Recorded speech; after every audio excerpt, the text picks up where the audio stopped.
Again, this award I share with Ann Curtis, Bong Navarro, John Hilario, Ami Perez, Ogie Alcacid, Juice, Teddy, Karel, Jackie, my husband Ion, MC, Lassie, Sean, Darren, and my baby Ryan Bang. Sino pa ba? Ang mga bago namin kasama, sila Brent Manalo, sila Ralph, ang Showtime Baby Dolls.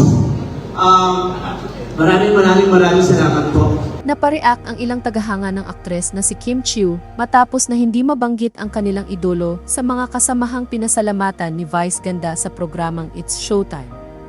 Tinanggap ni Vice ang Best Host for Entertainment Award sa First Famous Broadcast Awards nitong June 20. Nang umakyat sa stage si Vice Ganda upang tanggapin ang parangal, inialay rin niya rin ito sa mga co-host niya.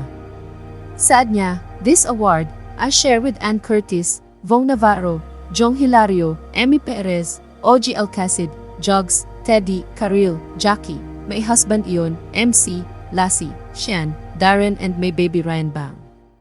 Sino pa ba? Ang mga bago naming kasama, sina Brent Manalo, sina Ralph, ang Showtime Baby Dolls. Maraming salamat po. Reaksyon ng ilang tagahanga ni Kim, strange how someone could forget to mention her name when she's an essential part of the show.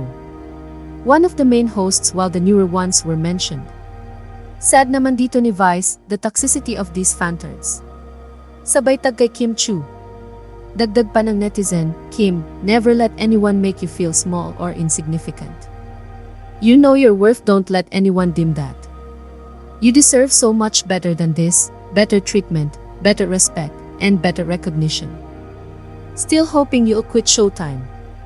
Reaction dito ni Vice, the entitlement. You! Dagdag pa ng isang netizen, so disappointed at Vice Ganda ko.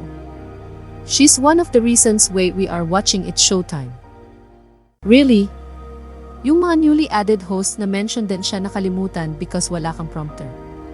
Clearly favoritism as its finest. Sagot dito ni Vice, rave the kachipan of these fans. Look at Prinsesa Chinita. Naglabas naman ng kanyang saloobin si Kim Chiu patungkol dito. Anya, ayaw ko na sanang palakihin ito.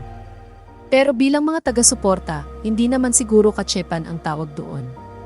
Siguro po marahil sa sobrang pagmamahal at suporta nila sa idolo nila ay protective sila. Initial reaction po siguro ito. Hindi sa tinolerate ko sila pero sana hinayaan na natin ito. Kung wala ang mga taong sumusuporta at lubos na nagmamahal sa atin, wala din tatangkilik sa lahat ng ginagawa natin. Let's spread love and love always. Matapos ang naging social media post ni Kim ay tila kaagad namang maisagot si Vice Ganda.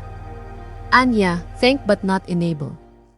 Nagbahagi rin siya ng mensahe para sa kanyang mga tagahanga. Anya, sa aking mga little ponies, hindi sapat at katanggap-tanggap na dahilan na mahal niyo ko para maging masama kayo sa iba. Ipinagpapasalamat ko ang suporta niyo but will not enable your toxic behavior just because seek your support.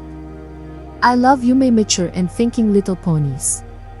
Dagdag pa niya, sa mga kamag-anak ng nanay ko sana po, wag niyo kong i-bash dahil nakaligtaan kong i-mention ang nanay ko sa speech ko kagabi. Sa huli sinabi niya Vice na maayos sila ni Kim. Ay di po kami magkaaway. Magka-message po kami now. As in,